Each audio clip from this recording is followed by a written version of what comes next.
I'm very excited. Thank you so much, Carole. I'm very excited to be here today. Hi, everyone. I wish I could be there in person, maybe next year. My name is Layla, and I was born as a spiritual child with certain abilities that I didn't know at that time what were those abilities and why am I seeing something that my family doesn't see, my friends and circle of people around me could not see or hear what I did. It was very, very scary for me because I had nobody to talk to about things like that, seeing my grandfather who has passed, hearing him and other beings, and the judgment of the society at that time and closed-mindedness of people at that time did not allow me to go anywhere to consult about the visions that I'm receiving. So thankfully today, we are so lucky to be in the world of new era for people like us and spiritually awakening people. I'm so happy to see it, what's happening today.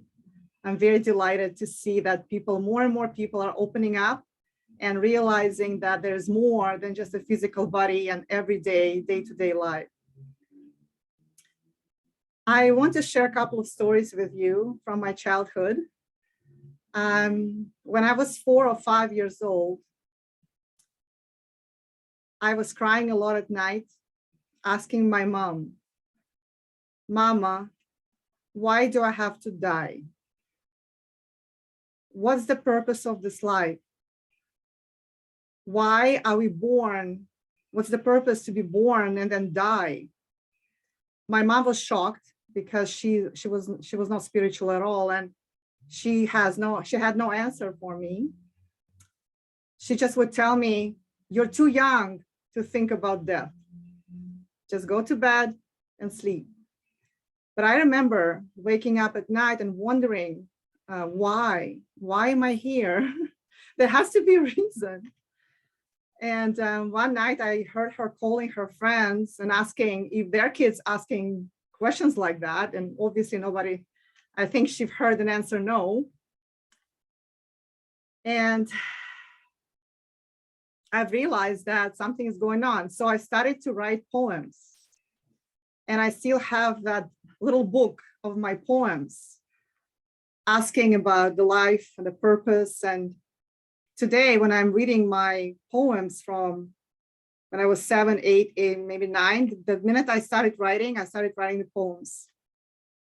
I cannot believe how nostalgic and deep those poems are coming from a 7, 8, 9-year-old girl. So it's fascinating. I think, and I'm certain that at that time, my soul remembered my previous lives.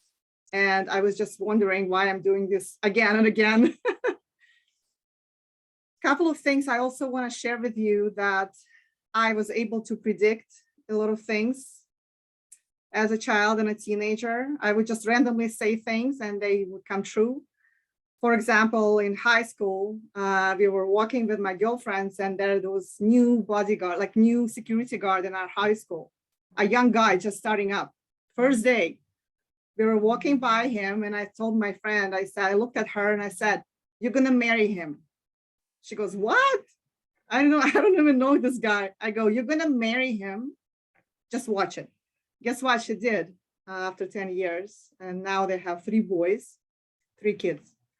So knowing that nobody else around me could really understand what I feel and see and experience, I have closed up for many years. And one of the reasons why is so I'm going to tell you a little story. It's a bit spooky. My friend and I had a dinner after school. We were grade 1 or grade 2. And we were home alone in my apartment. My mom went to buy bread or something, so she left us for like half an hour. We were chatting, having dinner, laughing.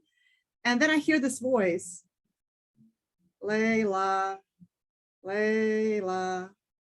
And I'm like, without a delay, I'm looking at my friends and I'm telling her, wait a minute, I'll be back. Somebody's calling me.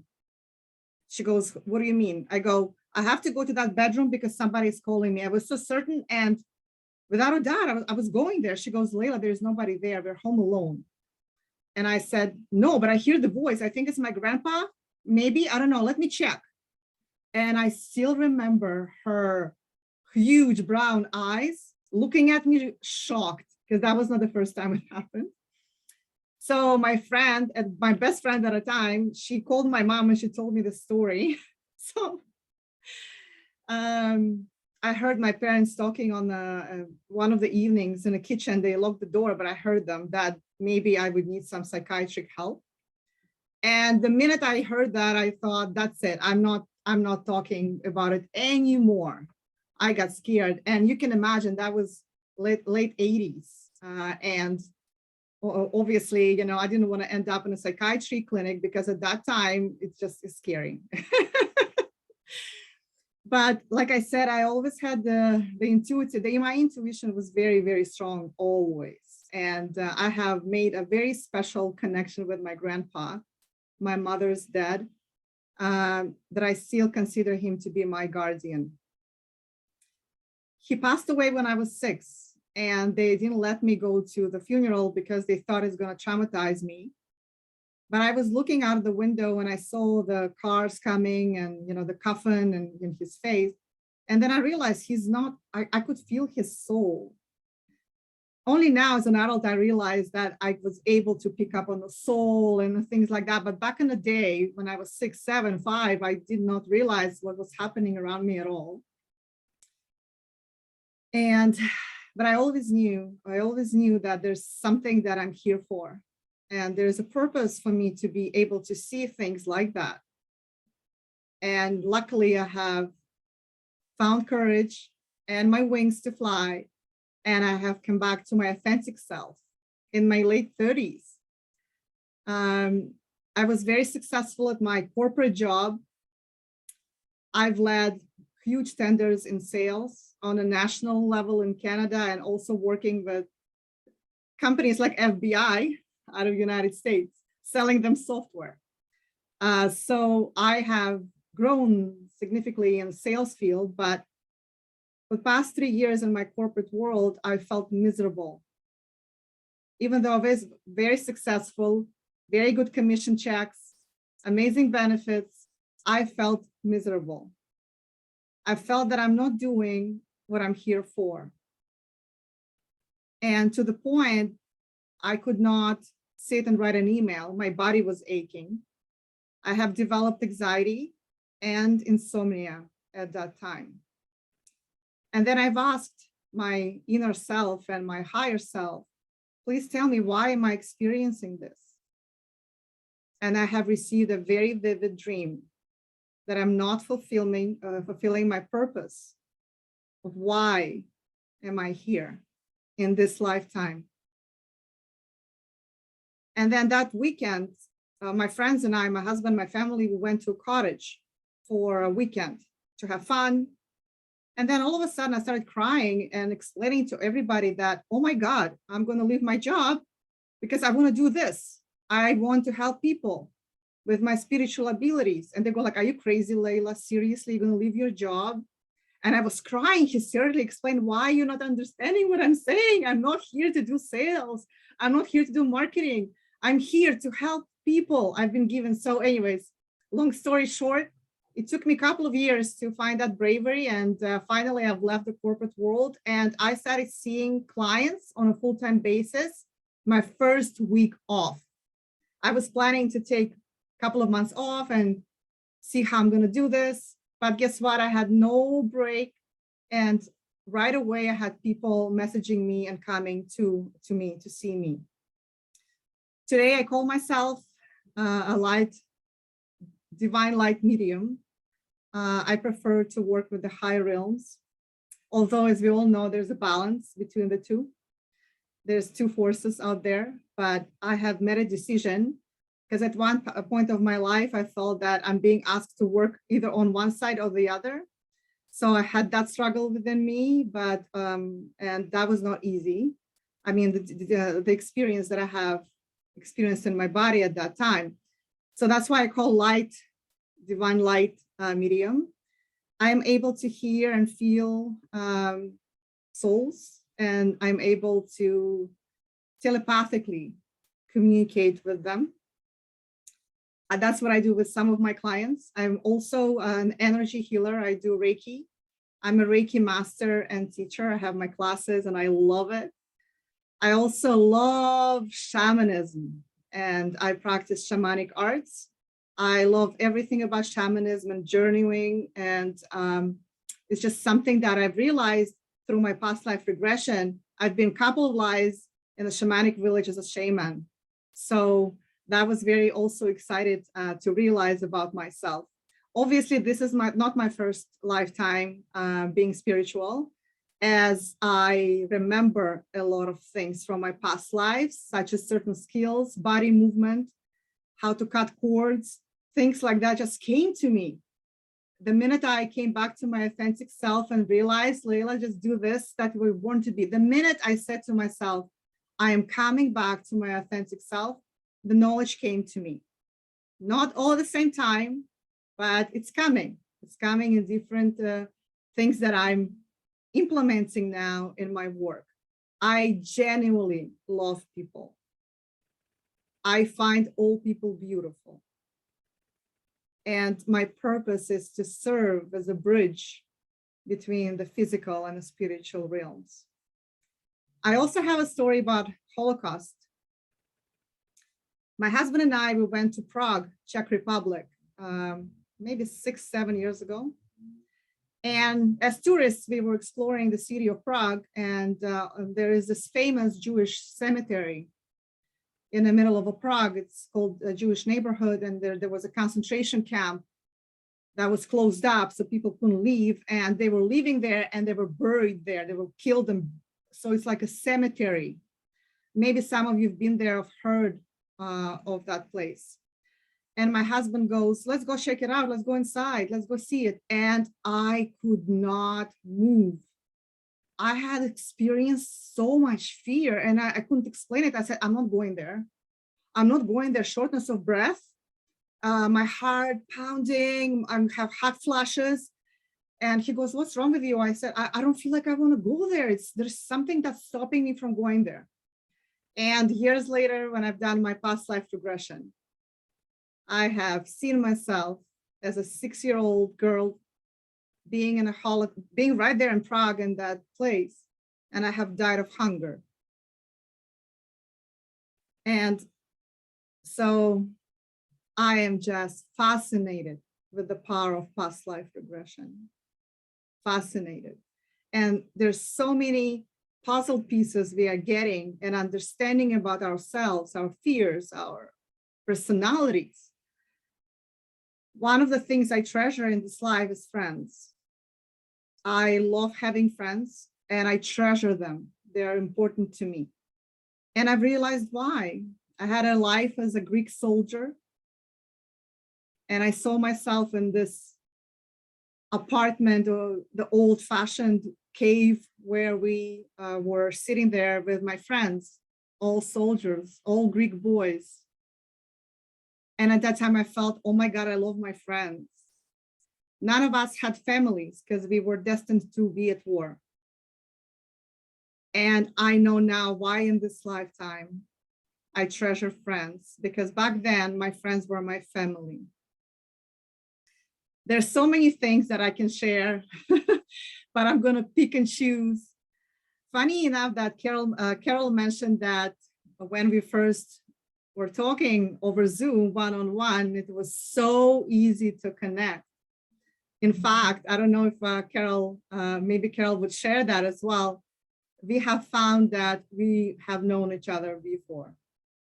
And I called Carole Carolyn a couple of times, naturally.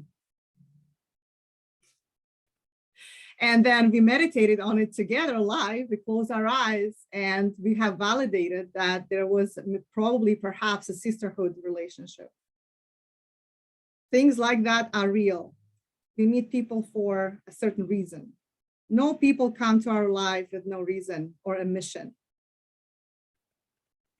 Also, I wanted to share with you that I am able on some points and some level communicate with animals. I'll tell you another spooky story just for Halloween. I was a teenager, no, maybe 14. Yeah, so teenager, 14, maybe 15. And me and my friends, we went cross-country skiing in suburbs in the forest by ourselves. We were so, proud of it and gonna do it. We rented the skis and we went. And we went so far into the forest that we came across a wild dogs pack. And they have surrounded us. Almost. They were looking very hungry.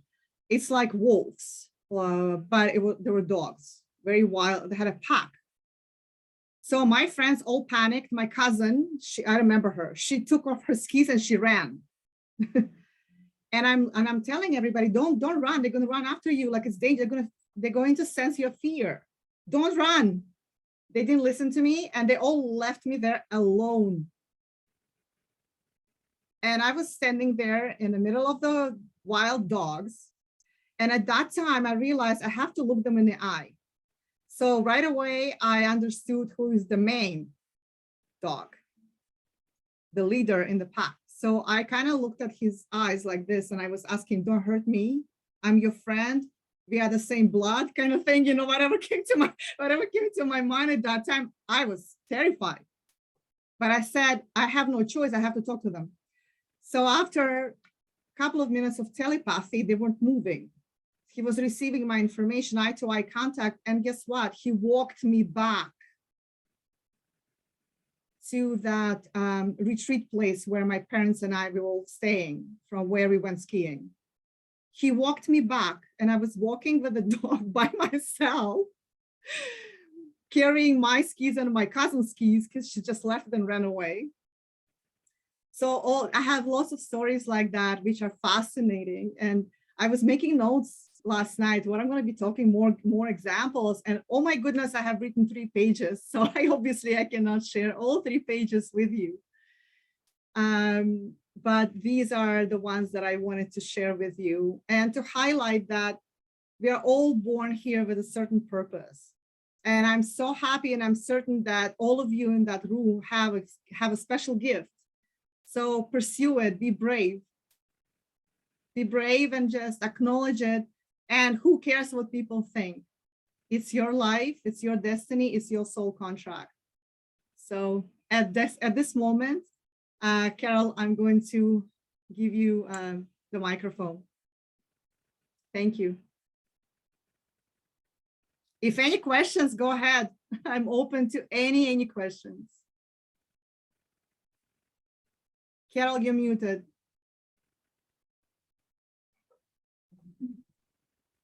I don't think you mentioned that you trained with Georgina Cannon.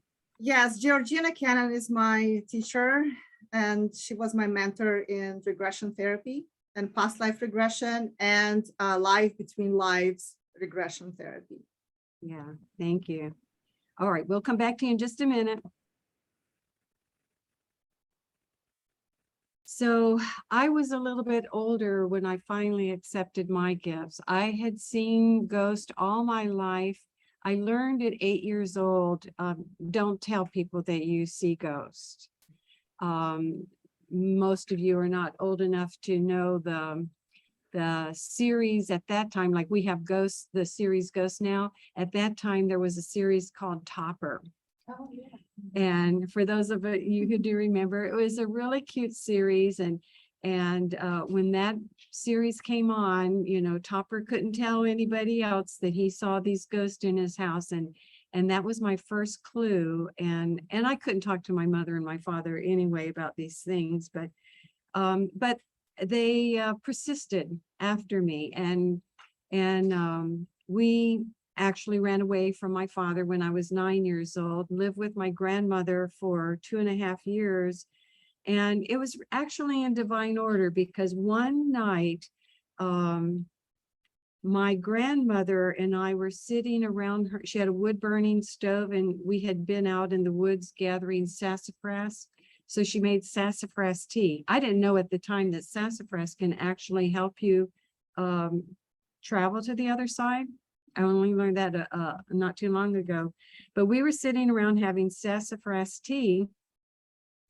I finally, for some reason, got up the courage to say to her, who are those people who walk through the house at night?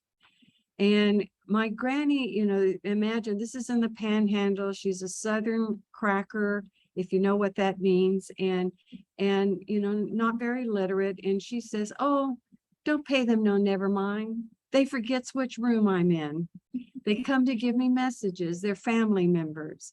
And then because she was a very God-fearing, you know, hard-shell Southern Baptist, she said, if and they scare you, tell them God go between me and thee. And so that's what I did. You know, I every time I'd feel them around and I wasn't comfortable with that, I'd say that mantra. That became my mantra. And they weren't, though, just at Granny's house. When we finally moved to the house my mother was building, they were there too. Sometimes they poke me at night to wake me up, I guess probably that 3-5 year hour period, and icy cold fingers. And I was sleeping with my sister. I'd hit my sister and say, quit that. And she said, quit what? You know, I'd be waking her up. So I lived like that for a long time until my father died. And I was at his funeral, of course, and he was too. Standing over there to the right-hand side, and I knew it was him because my father couldn't match patterns. He always had a different coat, a different vest, a different shirt, different tie pattern, you know, all mixed match. And there he was, and all his mixed match. But then when I saw his hand and I saw his ring, he had a red Masonic ring. And so, there's a goosebumps. And so I said, okay, I think it's time for me to get over this fear of ghosts. And that's when I was talking about meditation earlier. I did a year long of meditation. I did a year long of taking metaphysical classes to learn to speak with spirits, psychic development classes. And so 2 years after he died, I'm in a meditation class, and there the veil between his world and mine separated, and there he was. I could finally not just see him, but I could hear him, and I could see that he was in the 10th hell of the Buddha. So my father was Chinese and Buddhist, and that's where I saw him. So that I won't go into all of that detail, but that's where it began for me. I finally realized that there's a purpose for me to see ghosts, and I was actually able to help him get out of the 10th hell. Then I got to thinking, wait a minute, my dad's Buddhist. He did some not so good things in his lifetime. What is that going to do for creating his next lifetime? And then I thought, oh, wait a minute, what about me? You know, I've tried to live a good life, but there's some things I've done that I'm not proud of. And so I said, what about me? What's going to happen to me? And then I was meditating, and it came to me, wait a minute, who were those ghosts that scared me all through my life? So this is going to address the question that a couple of you had. As soon as I said that, I put that intention out there, and I have this huge cocktail table where I meditate, and it's like all of a sudden I was surrounded, and it looked like the scene from the new series Ghost. They were in different costumes. There was an Oriental woman, there was an Indian woman, there was several men from different time periods. And I said, wait a minute, they're from different time periods. And then wait a minute, I think I was them. They were my past lives. And so that's when, as I was developing my skills, I was finally given like the final exam, and the final exam was, Now you have to choose what you're going to do. I have been dabbling in different things. And so I was told I have to choose what I'm going to use. And because of my fascination with these past lives, I knew that was going to be one. The mediumship, now I was accepting it. It was coming easily, and I could see that it was somehow connected with this past life stuff. So I said, okay, that's another one. And then I mentioned earlier that I do psychometry, which is something that comes super easy for me. So I had learned in my psi training that pay attention to what comes easy for you, easy, effortless, and what energizes you. And so that's the way I am with psychometry. So that's what happened with me. And then, of course, as I've told some of you, that I trained with Brian Weiss. The universe guided me to Brian Weiss. That was sort of magical. I trained with Carol Bowman, and then also with HCH Institute, and for the regression therapy. One of the things I love about what we do as mediums who are also regression therapists, when a past life from a subject appears, that it's not just data, it's not just information, just like what Patricia was talking about earlier. We can see the information, but we know the process. We know how to look at the energy and do a little quick work. You know, sometimes it's going to need more, but sometimes we can do some quick work to be able to just have a cathartic release in that moment. That's a really beautiful thing. And then on the other hand, as regression therapists, I sort of kid that I feel like Peter Pan flying with Wendy, you know, to Neverland. And so I begin seeing where my client's going. I don't tell them what I'm seeing, because part of our job is to not lead. But what I do is I take notes on the left-hand side of my paper about what I'm seeing. And it's very common that what I see, that's the next thing they describe. And then at the end, you know, we'll compare notes, and it just makes for an amazing, beautiful experience. So now let's bring Layla back, and we'll tell you why we started doing what we're doing. I thought, oh, you know, this is our second, it was an accident, sort of, right? Last year that we ended up doing Halloween weekend. Well, this year I decided, let's really get into it. And I got to thinking, you know, what could, and especially, you know, meeting Layla early in the year, and I thought, what can we do to really jazz it up, right? And in June the 9th this year, a person who was going to be a speaker next year passed. Some of you may know him, Walter Simcoe.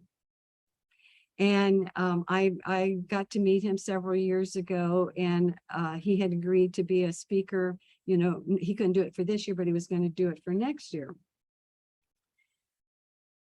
So he says to me from the other side, what if you bring messages from regression therapists and researchers who have passed? So I'm holding this up. I have a stack of cards, and I showed these to Layla, and she says, oh, wait a minute, I'm getting a hit from somebody. I'm getting a hit from somebody. And so the first thing that she said was, Dolores Cannon is here. And I said, oh my God, I forgot to make a card for Dolores Cannon. She's letting us know. So you want to share the message that Dolores gave you?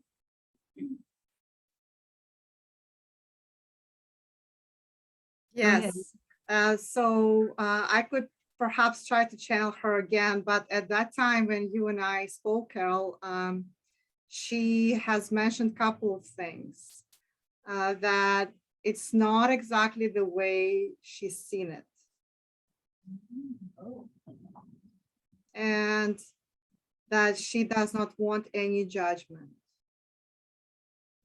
she's very open to communication. Carole, you took some notes. Do you have my notes there for Dolores? Well, or do you want me to channel her again? I know it takes a moment for you to feel her energy. So while you're doing that, I will share a couple of the other. So the poll that I had in the handouts, that was Helen Wambach telling me we need more stats. She was a statistician who became a regression therapist and researcher. And she was really interested in learning what kind of things happen. And her book about, and so she, did, I think a study with 1,000 people, and she collected this statistics from all of those journeys to show these various things that happen, very common things that happen. And because Layla is in Canada, I thought possibly she knew Joel Witten, who was a regression therapist. His book, Life Between Lives, I have it right here, that he wrote with Joe Fisher, and not much to see, but that is probably one of my favorite books about regression therapy. And it was co-written with Joe Fisher. So when I first opened up to reincarnation, I read Joe Fisher's book, The Case for Reincarnation, which has a foreword by the Dalai Lama, fantastic collection of information in that. So I was saying to Layla, it's really bums me out that Joe Fisher, as much as he had done research in this area, that he committed suicide. And I was really hoping to hear from Joel Witten, because he died in the middle of writing this book about the Bardo. So now that he's in the Buddhists call the Bardo the place in between lives. So I was hoping that he would show up and give us some messages. And it looks like you've plugged into Dolores now, so let's come back to that. Before I talk about Dolores, she's very easy to connect with. I did try to connect with Joe Fisher, and his soul is, the way I see it and sense, is a bit still lost, looking for Philippa, the ghost that he fell in love with. And connecting with Joel Witten, I've asked Joel if he has seen Joe Fisher, and they are completely in two different realms. The way I sense it, and it's my personal interpretation of the messages I'm receiving, they haven't met again on a soul level. But now I'm going to close my eyes. So Carole, if you want, we can do it the same way we did it together, one-on-one. You can ask me questions, and I'm going to try to, so just to explain to everybody, I'm not putting Dolores' soul into my body. I am telepathically speaking with her soul. So my voice won't change. I'm not doing one of those things. So does anyone here in the room have a question for Dolores Cannon? Many of you know who she was. Maybe those of you who do not. She created quantum healing hypnosis therapy, and wrote many books, and has done training. Some people in our group have done trainings with her, Dolores Cannon. And was there a question here? Peggy online. Oh, Peggy. Yeah, you want to open your mic and ask a question? Sure. I don't know if she wants to answer this question, but in terms of the other regressionist's point that we need more stats, I'm wondering what Dolores would say we need I'm specifically asking that, because I have a Oh. PhD dissertation coming up and I don't know what I'm going to do it on. So it's like, what do we need? Tell me what we need and I'll see what I can do. Cool.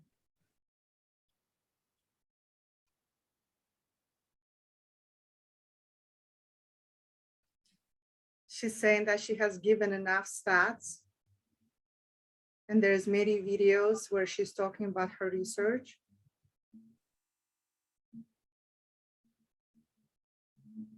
She's asking Peggy if she had read her books. I have not. So I should do that. We could take the She's- information that's already in Dolores's books and create a bunch of statistics just from that even. And she is referring into one of the YouTube videos that she has done.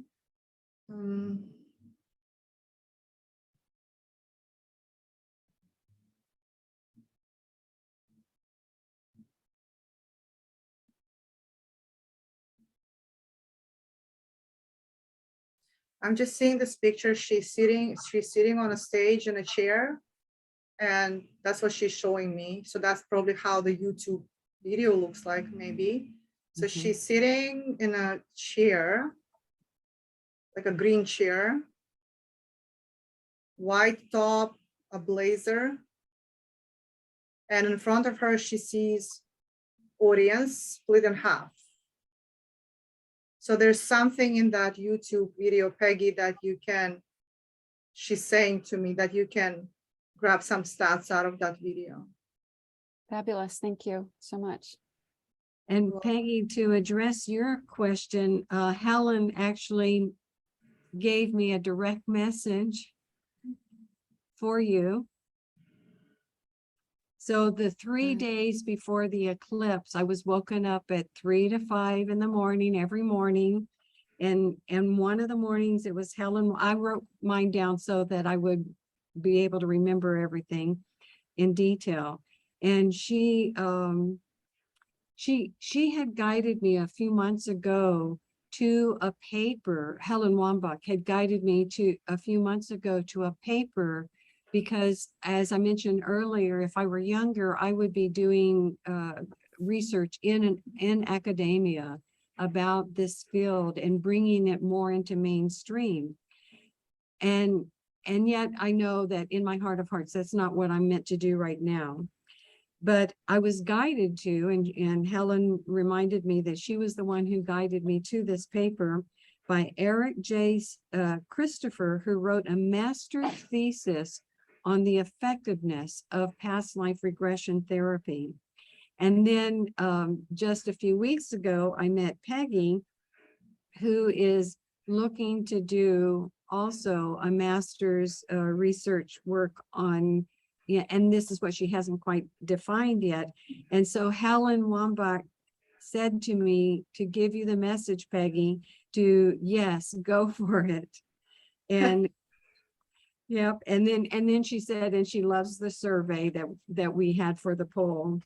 So Right.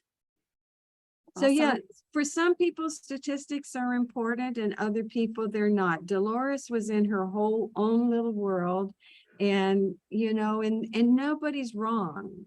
Just like Ian Stevenson, you know, his type of research, even though he was a psychiatrist, he did not focus on the therapeutic value of remembering, where Carol Bowman, you know, did. So we all have a part to play in this whole scheme of things. Good luck, Peggy. Thank you very much. And then from Joel Witten, I really wish he would channel his book through me so that the book about the Bardo through me. But what he said to me was the Bardo is more expansive than he even imagined. And he loves it, that he's free to explore, to contemplate, and to astral travel. He says it's an absolutely fascinating place. Mm-hmm. And so what I love about that is he's showing us a different side of the bardo where most human beings are afraid of death. For me, what I call the non-physical world, some people call the bardo, is just another aspect of this earth journey. So that's why I want to know more about it. I feel like, you know, we know the tip of the iceberg about the physical world, but we know even less about the non-physical world. And when I connected with Joe Fisher, here's what he had to say. Research alone is not enough. It did not help him find peace or courage. He thought he knew how it worked. At his death scene, he realized that he did not apply the therapeutic value to his own self-care. Imagine. His realization came too late, just moments before he died. So, like Layla said, he is in a very different place than where Joel is. And he's, what I could see with Joe Fisher is that he's working on now what lifetime can I choose to balance having taken his own life. So when one commits suicide, that takes on a whole different energy. And then when we were getting ready for the last night, we did the ghost tour, and that was so much fun, by the way. The decorated houses in the fan are just so awesome. You've got to see them in person. Online does not do it justice. We had a blast down there, and then walking down Carytown and seeing the people all dressed up. They'll probably do it tonight and tomorrow night too. And but I had to address a fear that I've had ever since I moved to Richmond, that every time I go to the fan, and especially as I go through Richmond proper and then down into Shaka Bottom, I would get the willies. Almost to the level of a panic attack. And I thought, oh goodness, what is going on with that?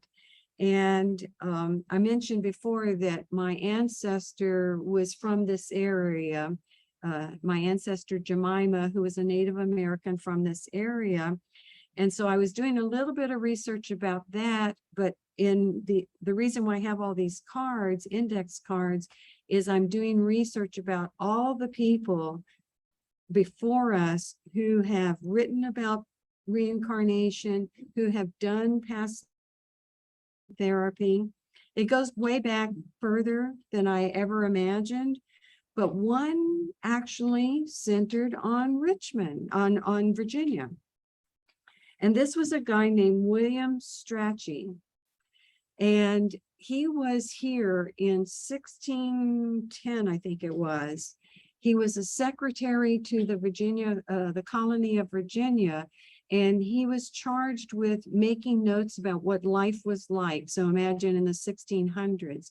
And he had two Native Americans that he who could speak English. So they were telling him what the Native American lives were like and what their beliefs were like. And lo and behold, he discovered that they believed in reincarnation. Did you know that Native Americans here in this area believed in reincarnation? That was a surprise to me, but it gets even better. His posting before he came to Virginia had been Greece. And so he had been exposed to the classic ancients. And so he was delving into Pythagoras, Socrates, Aristotle, Plato. Well, they believed in reincarnation as well.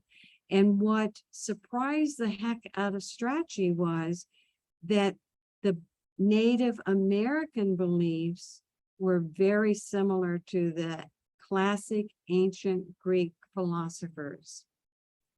And so what he said to me was, why did we call them savages?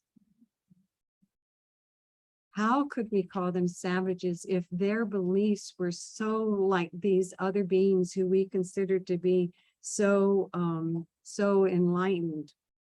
And then the other thing he said to me was, don't assume that one is automatically enlightened in the non-physical world.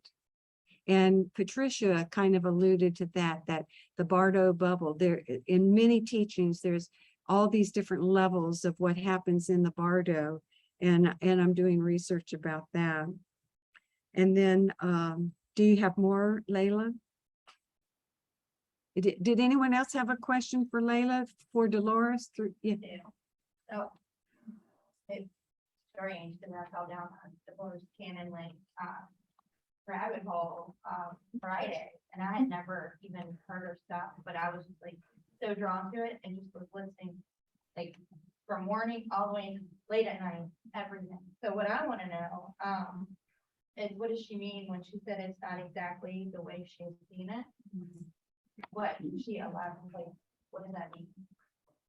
Carol, if you don't mind, could you please kindly repeat the question? It was hard for me to hear. Yeah, so when you said it's not exactly the way that she saw it, what exactly were you talking about, or was she talking about?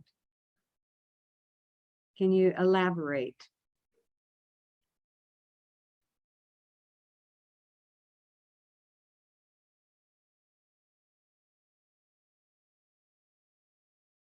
I'm going to say the way I hear it. Well, there's not as many levels as I thought there are. And I just want to add something that I've sensed earlier when I connected with her last night, and I'm sensing it now again. She hasn't come across, and the way I'm sensing it, she hasn't come across any UFO evidence in the realms where she's at now. Wow. It was my passion. It was my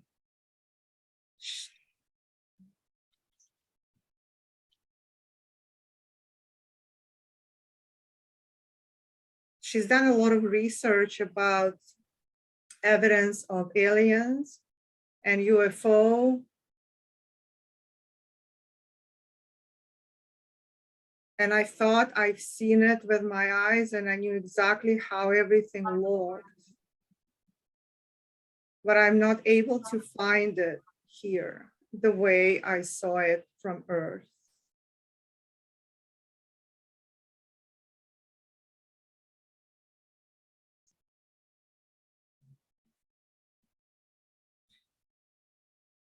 She's very concerned about respect and doubting her methods. I know that people are doubting, some of the therapists are doubting my methods.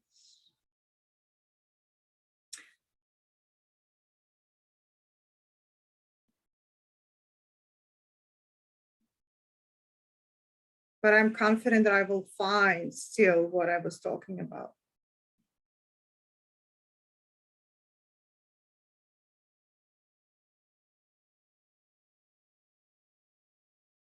Are there any other questions? Yes, we've got another question here from Monica. I just wanted to elaborate to Dolores, is she meaning levels of consciousness when she means levels? It's a good question. Can you please repeat that, Carol, for me? So Monica was asking, when she's talking about levels, is she talking about levels of consciousness? Levels of consciousness in the non-physical world? Right, because she was saying that she's realizing there's not as many levels as she originally thought. I'm getting a validation, yes. So not 5, but maybe. And also, I'm getting a yes for her teachings as well. Too many levels, she says, for her teaching as well. It could have been much more simpler. Ah. So did you understand that one? So there are several levels in Dolores Cannon, I think 4 levels, if I remember. 4. Yeah, and so what I'm understanding that through Layla, Dolores is saying she could have simplified it. Oh. Yes. Yes, I'm getting a big yes for this. Yes. Okay, got another question from Mary, Use on the backdrop, on the what people? the backdrop people. You have this theory about backdrop people, that Ah, not everyone you see has a soul, and some people are just backdrop. Oh, yes. What about the backdrop people, Dolores? I'm being asked to elaborate. So, the It's people, this idea that we live in a simulation. So like when she gave a talk once saying that like when you leave your house doesn't exist, your car doesn't exist, everything goes away. And you're just in that moment. So you have your soul family that you reincarnate with, but not everyone in your daily life. The people at the grocery store are just backdrop people. They don't have soul. They just there. wow. Wow. Sounds like virtual reality, doesn't it? Hologram. Carol, Yeah. was that a question for me? So she was just talking about the backdrop people that Dolores talks about who are kind of in the background of our lives as we're moving along, that maybe don't have souls, maybe they're just constructs. That's the word that came to my mind. Yes, they exist. They exist. That's her answer that I'm sensing. Okay, and then John has a question. Yeah, I think I do. I think in incarnation, our primary motivation is to avoid pain and seek pleasure. I think for survival, but then to seek pleasure. What's the primary motivation of souls in the bardo? What drives people in the bardo? Souls. So what is the motivation of souls in the bardo compared to what it's like in the physical world?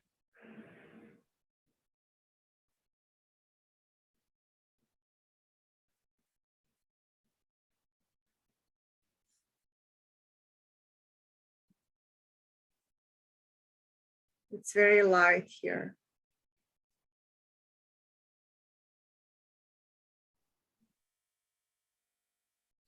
Quiet movement.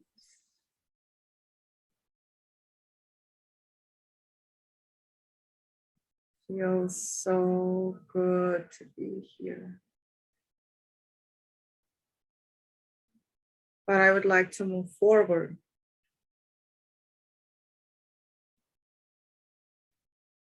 And it looks purple. Looks what? Purple? Purple.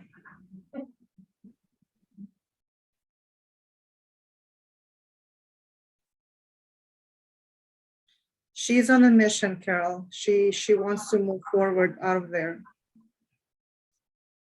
The way I sense it from her, the Bordeaux is just a temporarily step in between steps, like a platform of resting.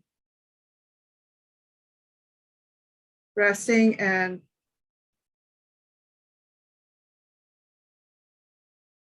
purifying.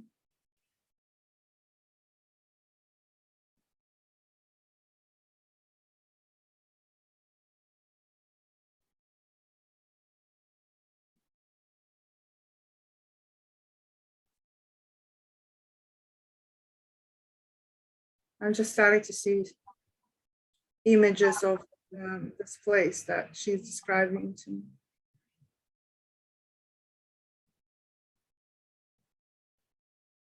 When you said you saw purple, what is purple?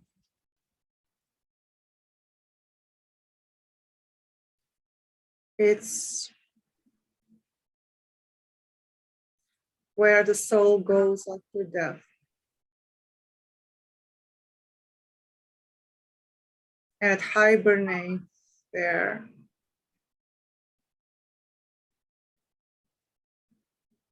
Cleanses and purifies before moving forward. It looks like light purple. Very, very quiet movement and feels like home.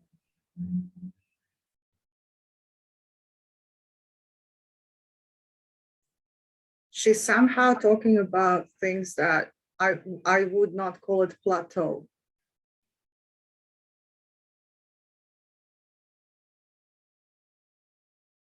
And I'll leave it as that, she says.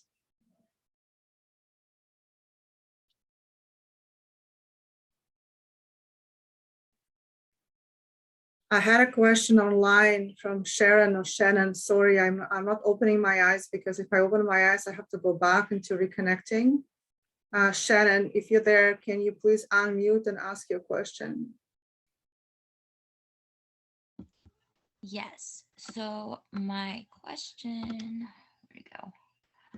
Was kind of along the lines of what everyone else is saying. Like, are there any specific messages about the things that she taught about that she perceives differently now that she's there?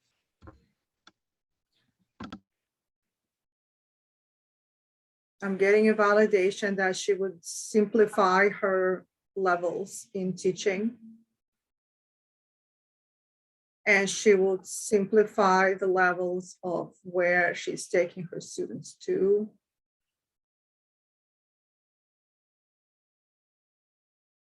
Thank you.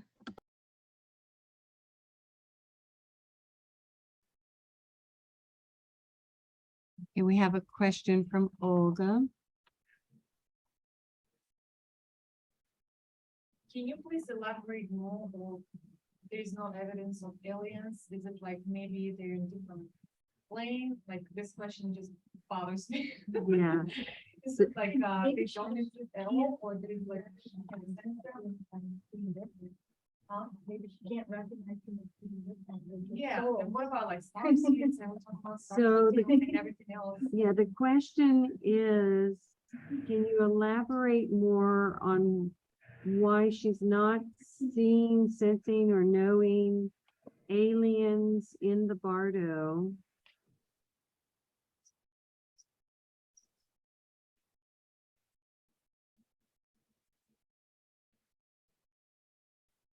Dolores spoke and wrote a lot about aliens, so I think this is a great question.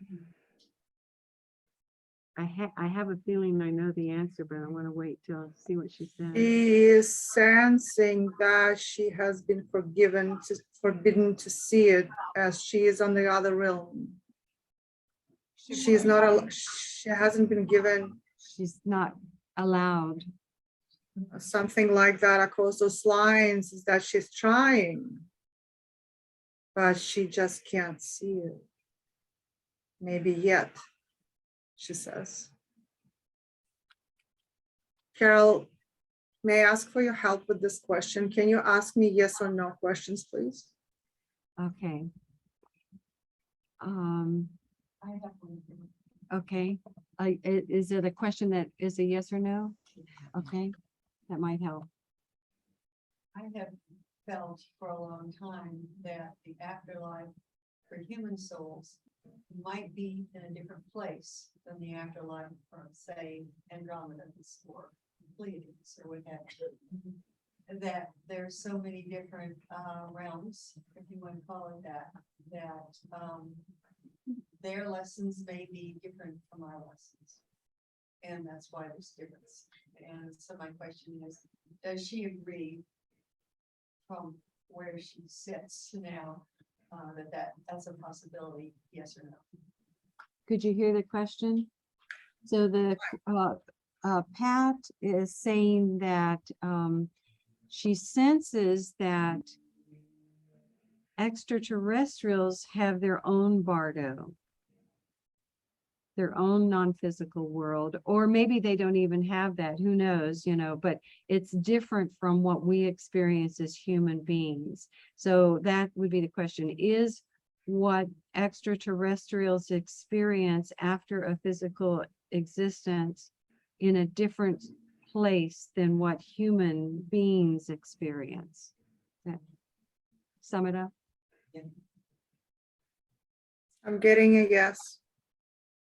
And when I said, I think I know what the answer to that is, that's exactly what I was feeling.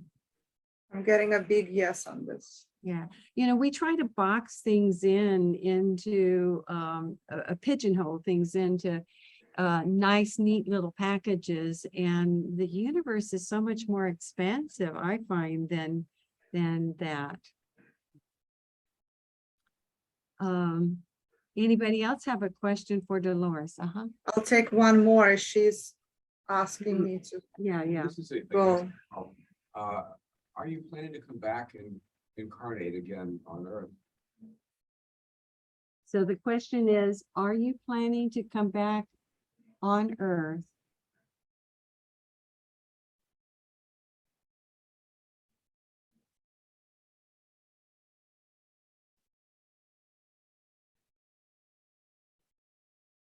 I'm gonna say it as I hear it. I'm going to skip 2 rounds. And then I'll come back. Would you say that again, please? I will skip 2 rounds. I don't know what she means by 2 rounds. Give 2 rounds. And then I wanna come back. Good. I have so much to do here. I'm not in a rush.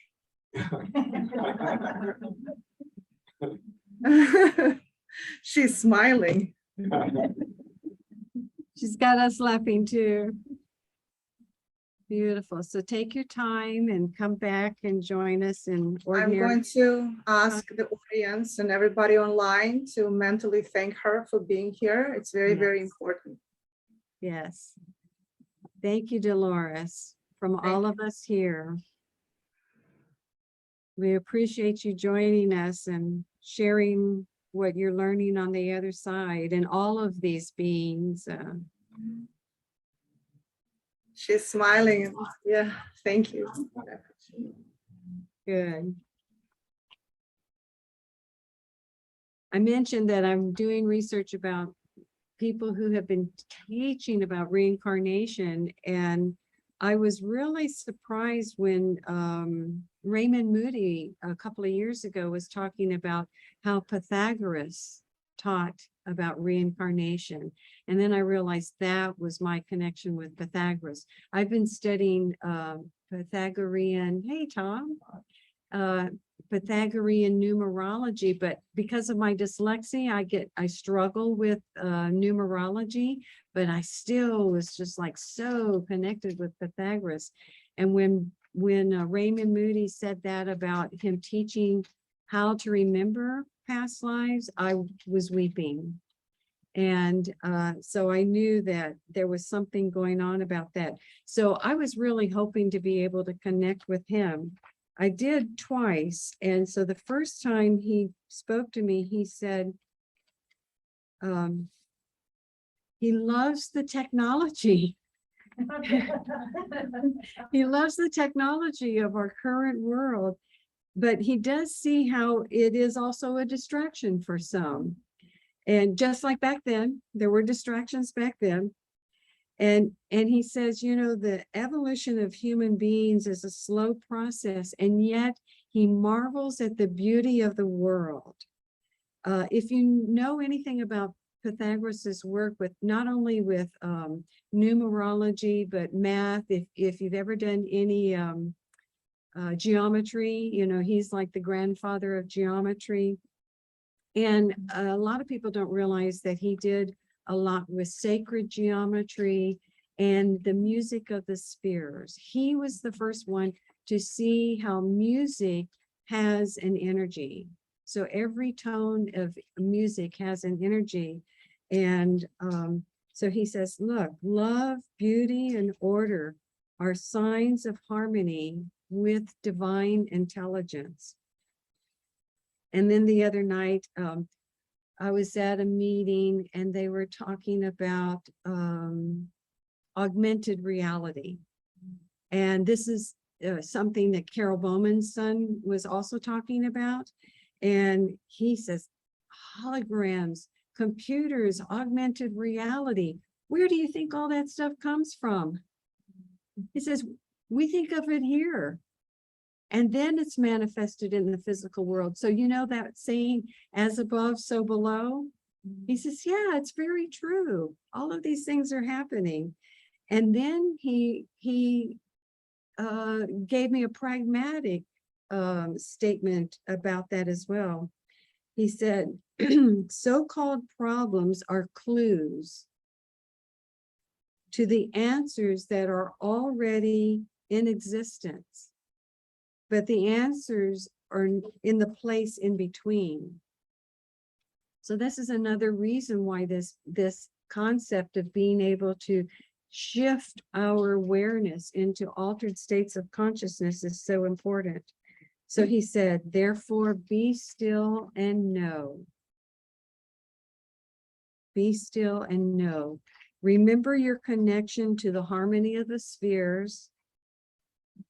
That is where you will find truth. So I was really thrilled to be able to get that message. But Dolores Cannon had to have the last word. The night before the equinox, she finally came to me. I had not been able to connect with her. Layla's had a much greater connection. And it was so wonderful what she said to me, because it's something similar to things that I say, but I'll read it to you the way she said it. Imagination is God's playground. Imagination is the bridge to divine intelligence. The world has painted itself into a corner because it has forgotten the source of imagination. But when you embrace imagination, you will overcome all the challenges. So you know how many times we hear when someone's doing a regression, and Carole, Bowman mentioned this too. Hey, it's okay to imagine all of these things. And yet, how many times do we poo-poo our imagination? And what I'm learning is that it's the language of God. And so we're learning a new language when we learn to listen to our imagination. So, any last questions for Layla or any of these other characters who have shown up?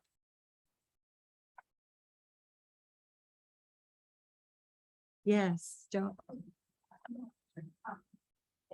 It's not that's a question for someone who's shown up.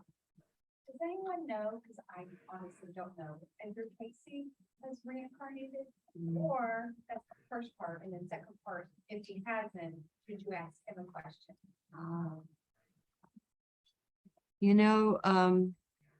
I asked that of Hewlin Casey when I met him many years ago.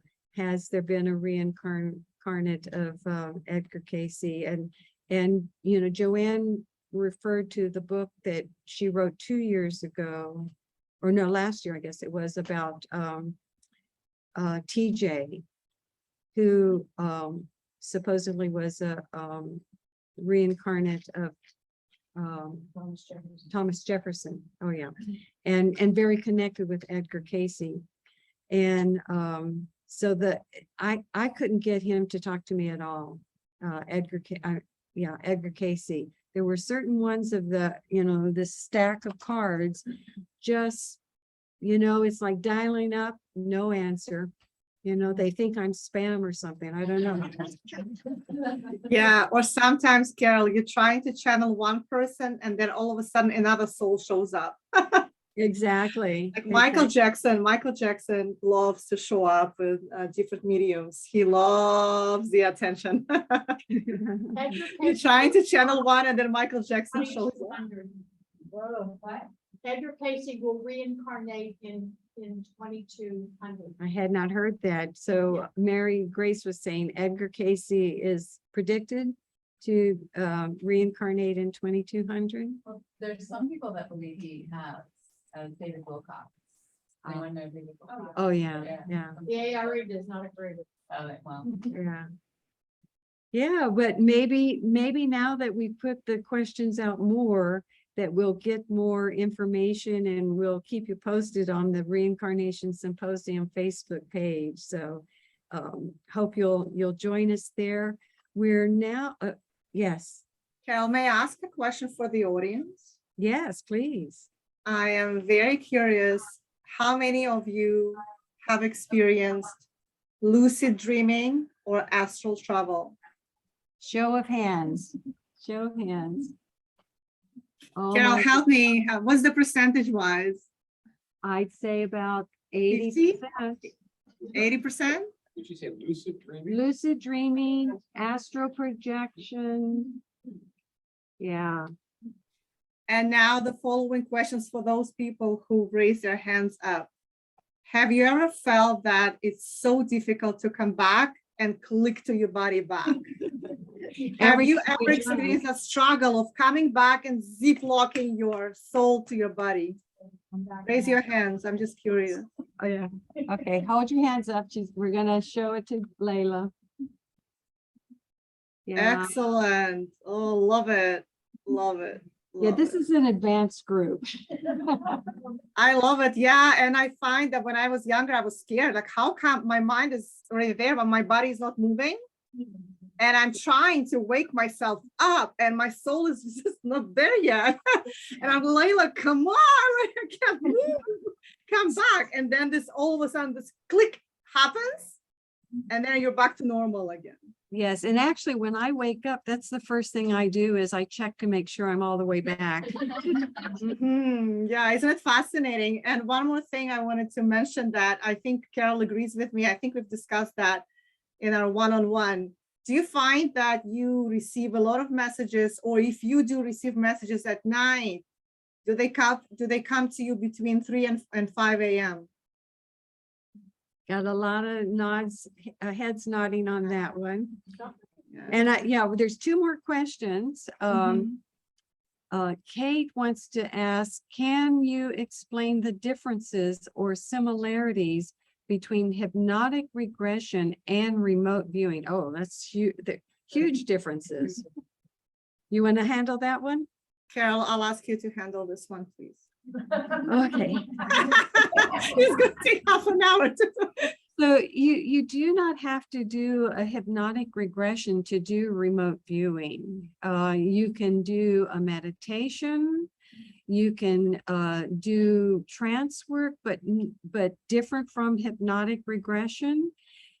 So, and also you can do it on your own, where usually with regression therapy, it works better with a partner. Some people are able to do self-hypnosis, but so remote viewing, for those of you who may not realize what it is, it's actually, the way I've done it is to send my spirit body out of my physical body to a destination to take.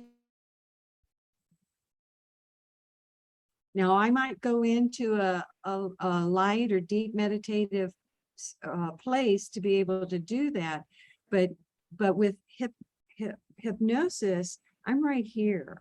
I like to think of hypnosis as picture in picture. You know those picture in picture TVs where you've got the large screen, but you've got all these other little screens.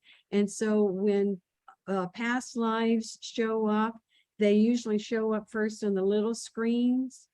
And for me, the large screen will go black, fade to black.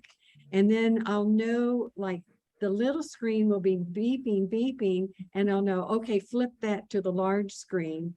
And, but it's all happening simultaneously. It's like in the reincarnation class I did last month, and they got to have the experience. You're very present that you're here in this room, but you're also present that in this other state of consciousness, you're having an experience. And it's something that you cannot deny. It takes that whole picture-in-picture idea another level, because you're experiencing it, not just viewing it. So I hope that answers that question. And then Shannon would like to ask another question. I just had a question. I think I've kind of asked something similar before, but you were mentioning like the time periods and stuff like that. And I think I had told you before that I had experiences as a little girl with like feeling things around me, and not really like being afraid, like not being really aware if I was safe with them and stuff like that. Well, somebody was with me at 3 o'clock this morning too, 3:18 to be exact. They kept waking me up. It was interesting, just like by making noises in my room. So I guess my question is, again, how do you guys, when you first started out, like embracing your gift and stuff like that, like how did you get away from the fear of it and know that like you were safe? Thank you, Shannon, for asking this question. Congratulations, you might be a medium. Maybe. All right. I told her this earlier, so now you've heard it from two different people, Shannon. Yeah, I think it's a beautiful validation. So the first thing is that I would advise you to do, as I was advised, try to go through your fear. Ask who is that and why they're there, and just listen. It's scary. And, it comes as all of a sudden somebody touches you or somebody wakes you up. I was pulled by my legs to wake up a lot of times. And still today, I know what's happening. So, but I'm not afraid anymore, because I know there's a message and I'm going to receive it. Shannon, there's certain things you can do with your hands to, if you sense that this entity is not one of the greatest ones, you can message me and I'll teach you what to do to shrink that entity if you're sensing is something off, something scary. But most of the time is your angels, archangels, ancestors, friends, if you have disease, those people that I want to say something to you. So for example, I'll give you an example.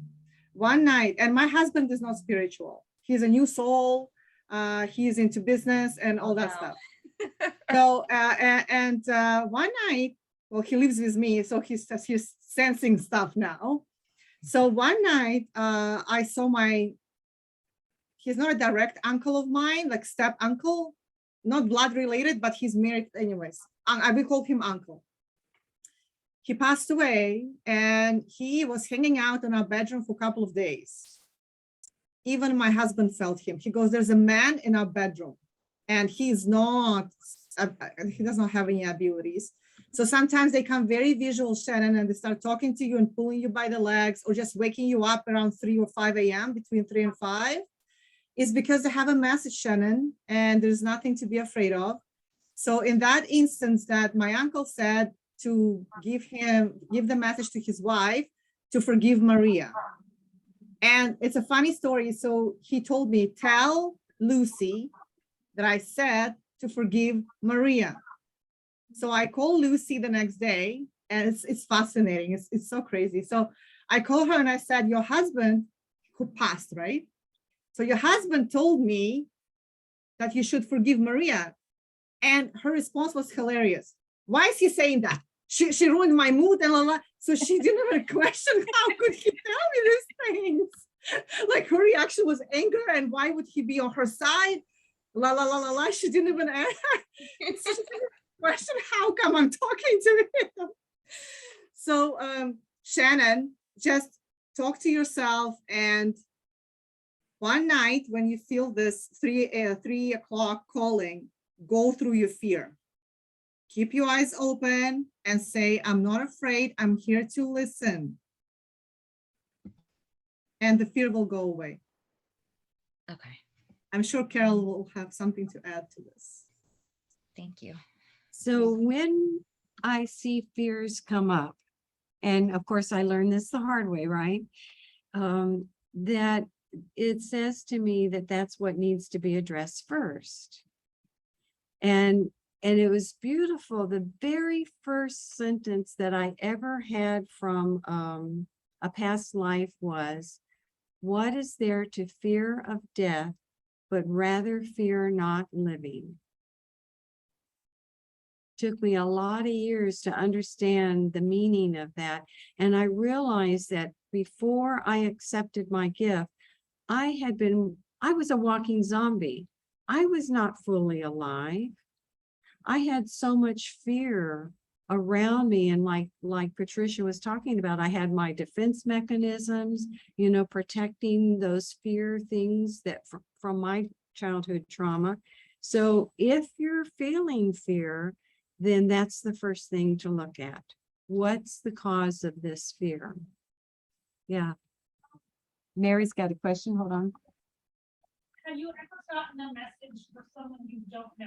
Because sometimes I hear things and I'm like, I have no idea who that's for or what to do. I'll share a funny story about that. When I was in my classes, my metaphysical classes, we were doing a meditation, and all of a sudden this black man was like right there in front of me. Beautiful bone structure. I mean, I could draw this man. The image was so vivid.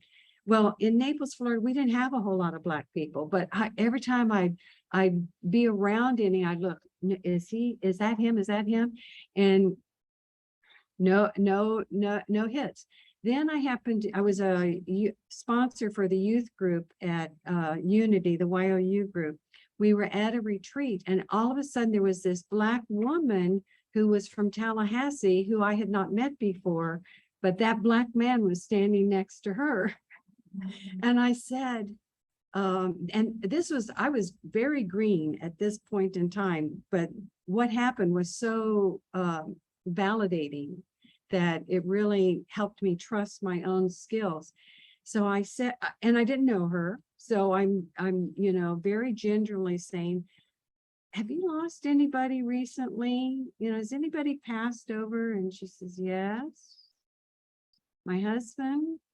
And I said, okay.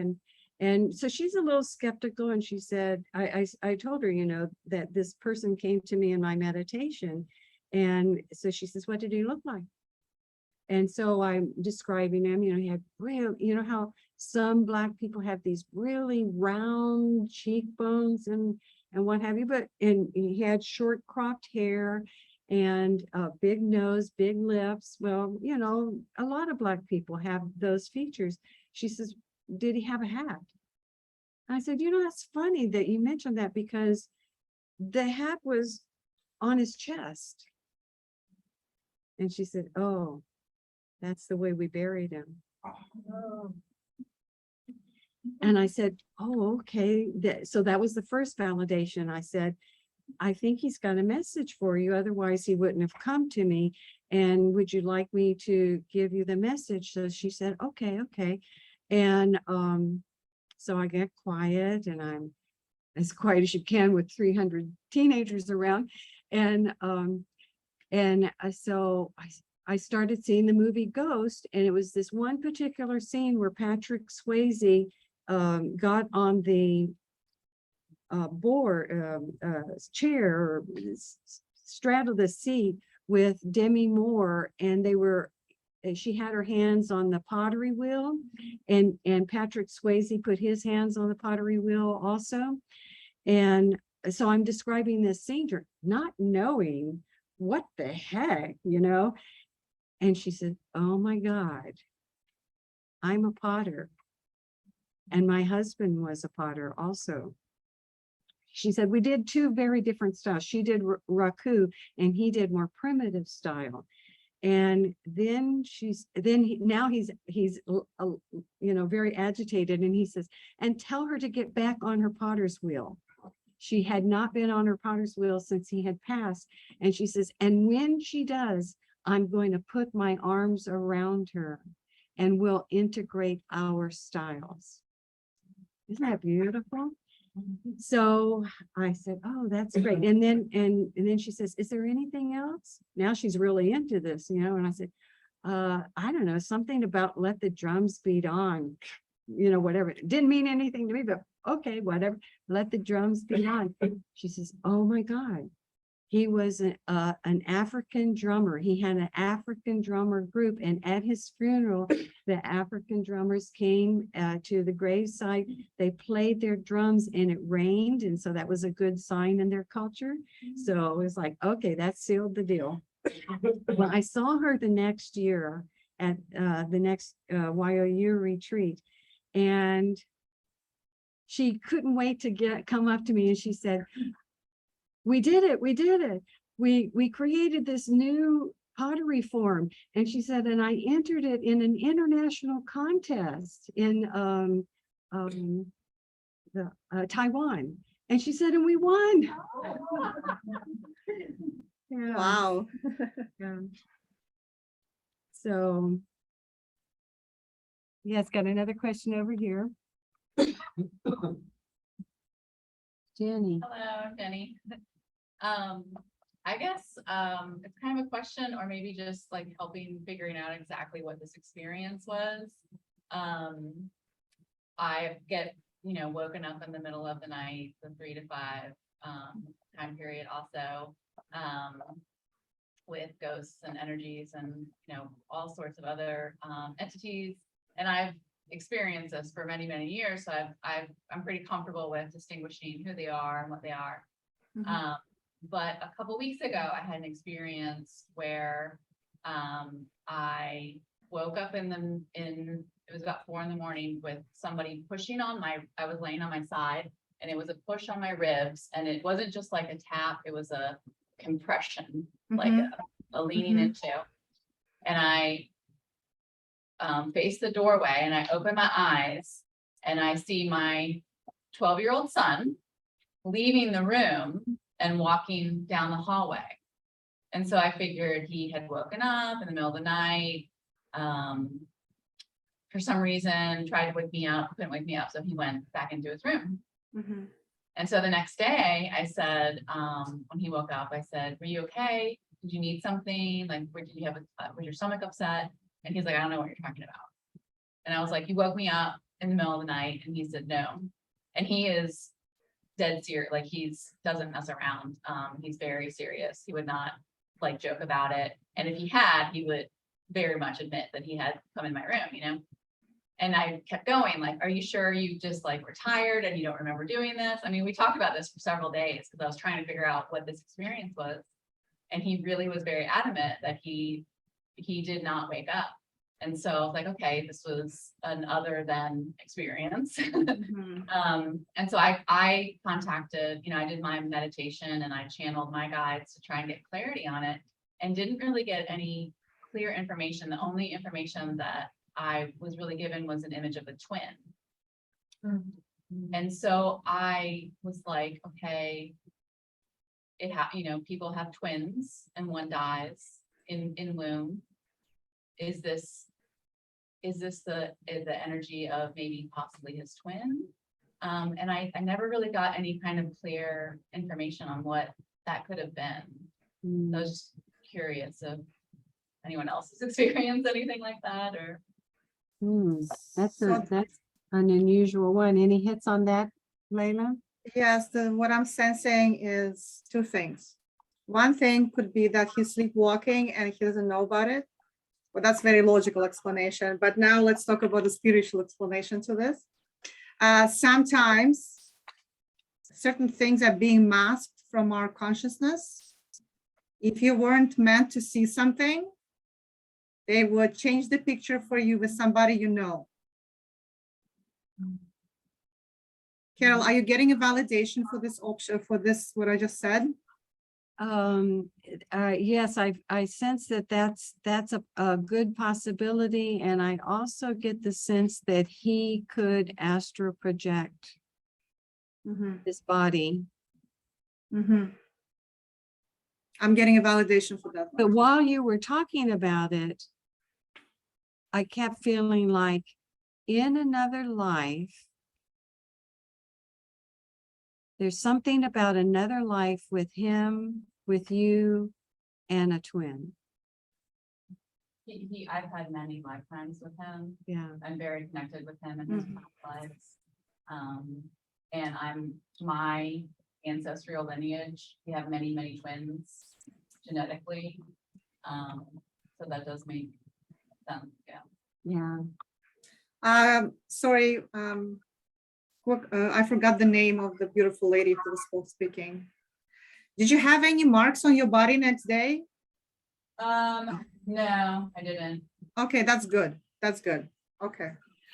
We have another question online. Does anyone else have bleed through past life regression in your daily life where you drop into past lives? I mean, who doesn't? Yes, a lot. Yeah, but to recognize it. And the way that I try to explain it to people who are new to this is that for me, it looks like an energetic double exposed picture. So you know what a double exposed picture where there's two images that have, somehow been merged and it looks like it's one picture. So energetically, I separate the pictures and then I talk to them individually and say, okay, what's the message here? A great question. Yeah, it's wonderful. I'm surprised we didn't bring up the wording bleed over today, but that's really one of your first clues about that you're remembering. Another question from.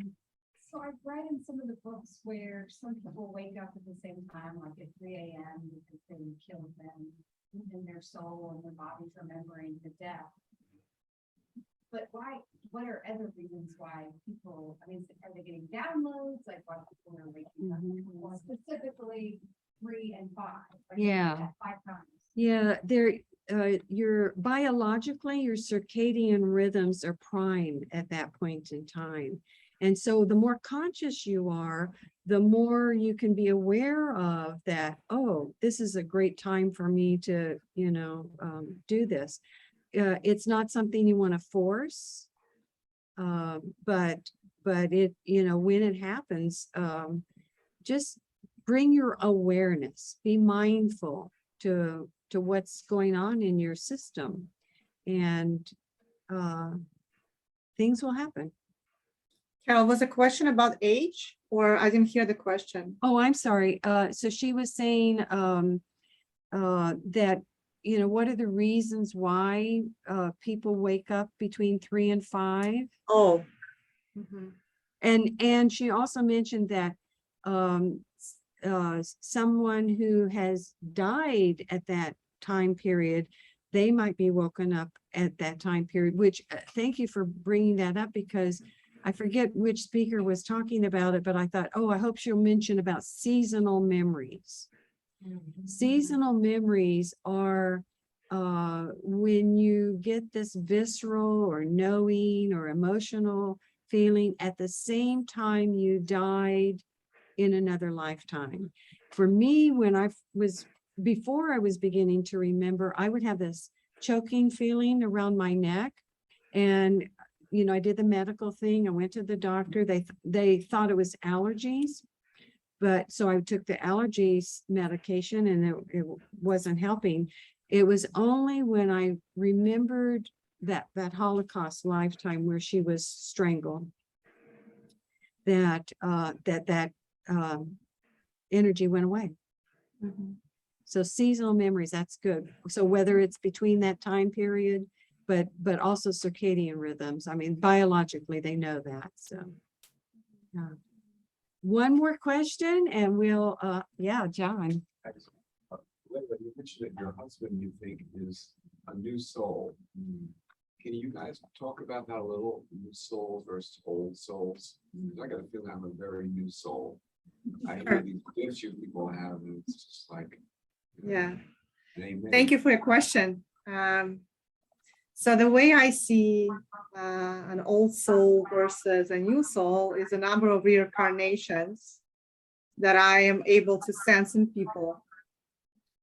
And within the new soul, no matter how hard you try to explain what divine wisdom is or what universe is and other beautiful things, they just don't get it.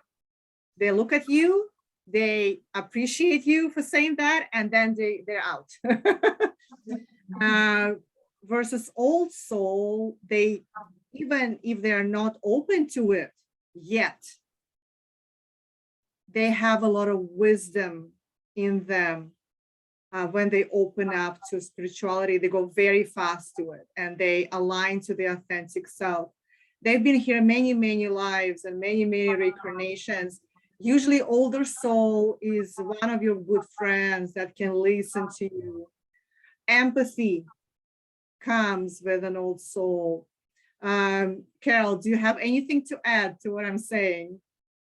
So I actually do not use the term old or new soul. And the reason why I do not use those terms is something I learned from my Chinese genealogy. In traveling from China to other places, they don't call themselves immigrants. They call themselves sojourners. Because their intention is always to go back home. Look at that metaphor. I feel like we are sojourners having incarnations on earth. And the other reason why I don't use the term old soul and new soul is because for me, soul represents the aspect of the creator, and which is eternal. So how can I call it old soul, new soul? And I'm still working out my thoughts about all of these things, but those two things, you know, that the eternal, although there's teachings, and I don't know if Mary Grace has heard about this, but in Theosophy, they're talking about how that word eternal, we need a new definition. That there's something beyond what we call eternal. I agree with that. Yeah. So, and this is where my cosmology of reincarnation has taken me, that this whole reincarnation system is just another construct, but it's such a beautifully organized system. That's why I want to be able to give words to it to help us understand why we chose this particular construct to, you know, to manifest in. So great question. Great question. Thank you so much. And just to clarify, I'm going to go, Carole, going forward, I'm going to stop saying new versus old. Just to clarify, in my view, when I say an old versus a new, is the number of reincarnations. So that's what I'm referring to. But again, I agree that the soul journey is eternal. There's no way to see otherwise. And one of the things I've been bumping up against a lot, I don't know if you've had this experience, Layla, or not, but we're getting a lot of people who are evolved sojourners, even though this may be their first trip to Earth from other planets, you know, and I've been bumping up against many of those, and it's one of the reasons why I have this interest in a group where we're exploring extraterrestrial, you know, and so I want to know more about that too. But that's a whole nother symposium. I have two people that think they are very new and it's first time on Earth. Two people. Yeah. Well, thank you again, Layla, and for channeling Dolores for us, and for all of the other beings who gave us messages, William Strachky, Pythagoras, Helen Wambach, Joel Whitten, and Joe Fisher. So appreciate it. And we cannot wait to hear from more of them. And there's probably others that we don't even yet know about. So, but we're, as you can tell, she and I are very open to learn from the other side as well as people on this side. So to wrap up, we've got a couple more door prizes. Okay, let's see. Ah, Monica Metz. Yay. So pick a bag and you can pick a book. Oh, thank you. You can pick any of the 4 books. Okay. And Emily Page. Woohoo.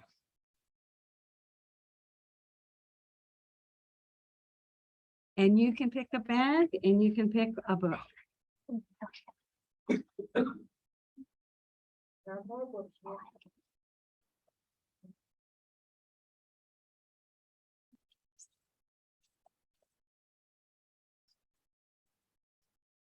Okay. So before we wrap up, any other questions about any other parts of the symposium? I hope you've enjoyed all of the programs. We tried to give you some variety, so there'll be something for everybody. It's like a buffet, of reincarnation thoughts, and this symposium has an energy of its own. When I had the vision of creating it 4 years ago, I never dreamt that it was going to be what it is, but already we have 3 people lined up for next year. As I mentioned, Barbara Graham has, who wrote the What Jonah Knew. She's going to be one of our speakers. Christopher Beisch, who Diane Seaman talked about, he's going to be one of our speakers. And Peter Smith, who wrote a book called Quantum Consciousness, is also going to be a speaker. And there's a 4th person we're talking to, but we haven't quite nailed that one down yet. So next year looks really, really powerful already. We decided that we're going to flip-flop on the West Coast next year, the East Coast the following year. So like I said, it's got a life of its own, but that we're able to do it hybrid. You can join us wherever you are. And thank you so much for being part of this. As I say to the folks in my classes, the energy you bring is part of what makes this so wonderful. The questions that you ask are absolutely spot on. So it inspires us who are doing this work, and I hope it's inspiring all of you to, whether it's remembering a past life, whether it's remembering your soul purpose, whether it's remembering the skills that you've brought from other times, to, oh, hold on.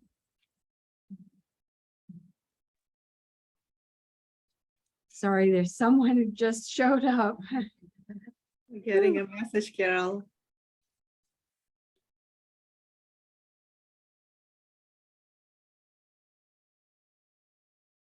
They don't let you forget.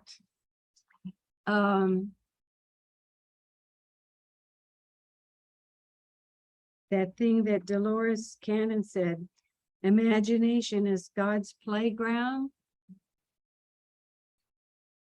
And when I got the message from her, I heard John Lennon singing the song Imagine. So I'll leave that with an earbud in your head. Mm. Imagine. John Lennon showed up twice on the symposium, Carol. Yes, I remember that. Yeah, It's Yeah. amazing. yeah.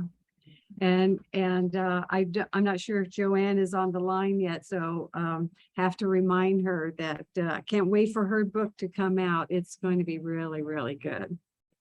So Layla, I'm gonna see if I can, oh, Thank you, everyone. what happened? Thank you. Thank you. I'm gonna